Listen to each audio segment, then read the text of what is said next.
कंगना जिनिक के लिए तो जरूर जाऊंगा, और इसलिए जाऊंगा कि हिमाचल की इस लड़की ने, देखिए, उसमें मीराबाई की भक्ति है, उसमें महारानी पद्मिनी का तेज है, और विरोधियों से जूझने के लिए महारानी लक्ष्मीबाई का शौर्य और वीरांगना का भाव भी है। आपने देखा होगा कांग्रेस को और उद्धव ठाकरे की सरकार को कैसे सड़कों पर ला करके पानी पिलाने के लिए मजबूर कर दिया था इन्होंने मुंबई में। तब लोग पूछते थे कि कंगना रनौत कौन है। तब यहां से जयराम ठाकुर जी का बयान आया था, कहा कि हमारी यहां की बेटी है, और अगर कोई कुछ बाल बांका भी करेगा यहां की दूर भूमि खड़ी हो जाएगी। भारत माता की, भारत माता की, भारत माता की। नमः पार्वती पतिये हर हर। बिजली महादेव और हिंडम्मा माता के इस पावन धरा को कोटि कोटि नमन करते हुए आप सभी मंडी संसदीय क्षेत्र से जुड़े हुए कुल्लू वासियों का मैं हृदय से स्वागत करता हूं, अभिनंदन करता हूं। मंच पर उपस्थित हिमाचल प्रदेश के पूर्व मुख्यमंत्री सम्मान्य श्री जयराम ठाकुर जी, प्रदेश अध्यक्ष डॉक्टर राजीव बिंदल जी, मंडी संसदीय क्षेत्र से भारतीय जनता पार्टी की लोकप्रिय प्रत्याशी, भारतीय फिल्म जगत की बेहतरीन कलाकार सुश्री कंगना रनौत जी, पूर्व मंत्री और प्रदेश उपाध्यक्ष श्री गोविंद ठाकुर जी, माननीय विधायक श्री सुरेंद्र शौरी जी, पूर्व सांसद जिनके साथ मुझे भी संसद में कई बार रहने का अवसर प्राप्त हुआ, ऐसे श्री राजा महेश्वर सिंह जी, पूर्व प्रत्याशी कुल्लू श्री नरोत्तम ठाकुर जी, जिलाध्यक्ष कुल्लू श्री अरविंद चंदेल जी, महिला आयोग की पूर्व अध्यक्ष श्रीमती धनेश्वरी ठाकुर जी, पूज्य संत महामंडलेश्वर स्वामी राम शरण जी महाराज, मंच पर उपस्थित भारतीय जनता पार्टी के हमारे सभी पदाधिकारीगण और भारी संख्या में कुल्लू में उपस्थित मेरे सभी उपस्थित बहन और भाइयों, देवभूमि और वीरभूमि दोनों को कोटि कोटि नमन करते हुए मैं आपका अभिनंदन करता हूं। बहन और भाइयों, आप कितने सौभाग्यशाली हैं कि चुनाव के दौरान कितना सुहावना मौसम है। पिछले 3 महीने से हम लोग मैदान में गर्मी से झुलस रहे हैं। कल दिल्ली का टेम्परेचर 52 डिग्री था, कल गोरखपुर में 48 डिग्री टेम्परेचर था, और जब यहां पर मैं आया तो मुझे बड़ी राहत महसूस हुई। मुझे एहसास हुआ कि वास्तव में देवभूमि हमारा हिमाचल प्रदेश क्यों कही जाती है। यद्यपि मेरा जन्म भी पहाड़ों में ही हुआ है, लेकिन ये तो प्रकृति और परमात्मा का एक संजोग होता है कि हम लोग चलते चलते फिर कहीं और निकलते हुए आज मुझे उत्तर प्रदेश में सेवा का अवसर प्राप्त हुआ है।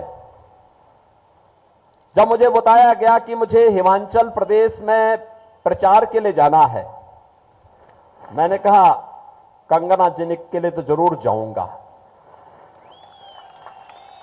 और इसलिए जाऊंगा कि हिमाचल की इस लड़की ने,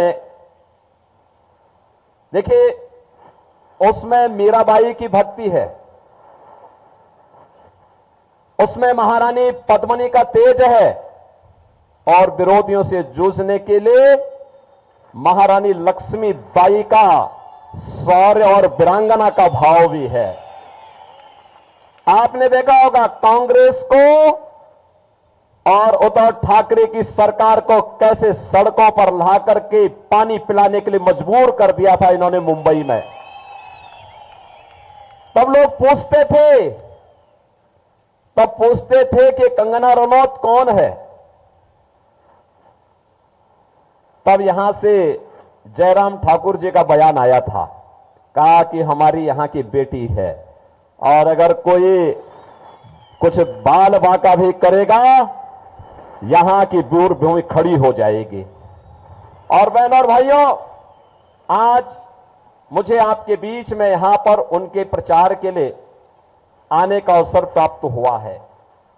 आज हम हिमाचल प्रदेश में मंडी में देखें, हमीरपुर में देखें, शिमला में देखें, पालमपुर में देखें, या देश के अंदर कश्मीर से लेकर कन्याकुमारी तक, कामरूप से लेकर के कच्छ तक, पूरे हिंदुस्तान को जब हम देखते हैं, एक ही नारा गूंज रहा है, एक स्वर पूरे हिंदुस्तान का है, और वह है कि फिर एक बार, फिर एक बार, फिर एक बार, और अब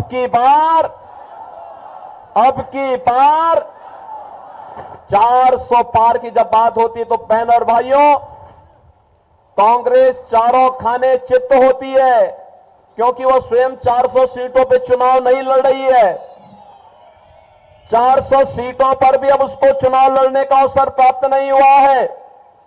तो जनता जनार्दन से पूछते हैं कि 400 पार कैसे, तो जनता जनार्दन ही कह देती है कि जो राम को लाए हैं हम उनको,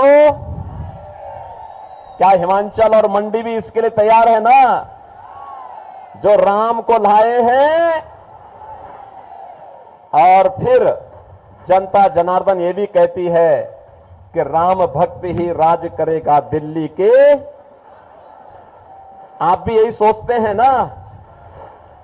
पूरा चुनाव अगर आप देखेंगे तो बहनों और भाइयों, यह राम भक्तों और राम द्रोहियों के बीच में आकर के अब सिमट गया है।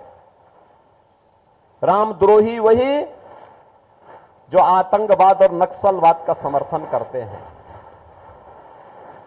राम द्रोही वही जो भारत के अस्मिता और भारत के अस्तित्व पर प्रश्न खड़ा करते हैं। राम द्रोही वही जिन लोगों ने भारत के विकास को बाधित किया, जिन लोगों ने गरीबों के हितों पर डकैती डाली, जिन लोगों ने भारत को हर स्तर पर अपमानित करने का काम किया। और राम भक्त वही जिसके लिए भारत का हित सर्वोपरि है। राम भक्त वही जो भारत की अस्मिता को पहचानता है, 500 वर्षों का इंतजार समाप्त करता है, अयोध्या में रामलला को विराजमान करने के लिए अपनी पूरी ताकत लगा देता है।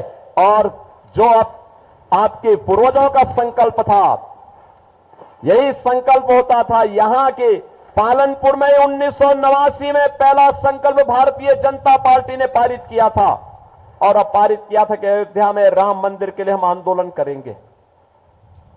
यही हिमाचल प्रदेश है।